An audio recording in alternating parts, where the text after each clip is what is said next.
Illegal ரிலேஷன்ஷிப்னால மட்டும்தான் divorce நாங்கள் apply பண்ணுவோம் அப்படின்ற மாதிரியான ஒரு ஒரு மாதிரியான ஒரு பிம்பம் வந்து நம்ம சமுதாயத்தில் ரொம்ப அதிகமாக இருக்குது.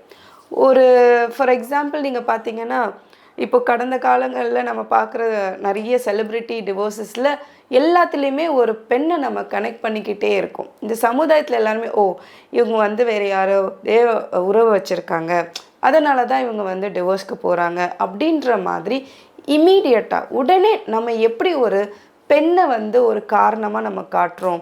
ஆண்கள் இன்னொரு பெண்ணோட தொடர்பு இருக்கிறனால தான் அவங்க வந்து இந்த கல்யாணத்திலிருந்து விடுபடுறாங்க அப்படின்ற ஒரு பிம்பம் வந்து சரியா சரியா அப்படின்றது என்னை கேட்டிங்கன்னா, இது ஏன் இப்படியே நம்மளுக்கு தோணுது? இது வந்து நம்ம கேள்வி கேட்குற ஒரு தருணமாக இருக்குது. நம்ம ஏன் இப்படியே யோசிக்கிறோம்? ஏன்னா டிவோர்ஸ் அப்படின்னும்போது நிறைய காரணங்கள் இருக்கும்.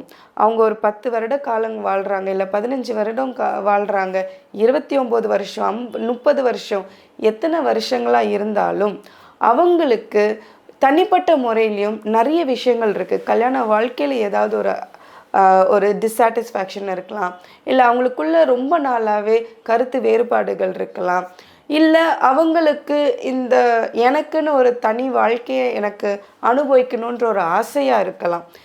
நிறைய காரணங்கள் இருந்தாலும் இந்த இல்லீகல் தான் அதுதான் வந்து ஒரு கல்யாண வாழ்க்கையை முறிக்கிறதுக்கு முக்கியமான காரணமாக இருக்கும்னு நம்ம யாரையுமே ஜென்ரலைஸ் பண்ணவே கூடாது.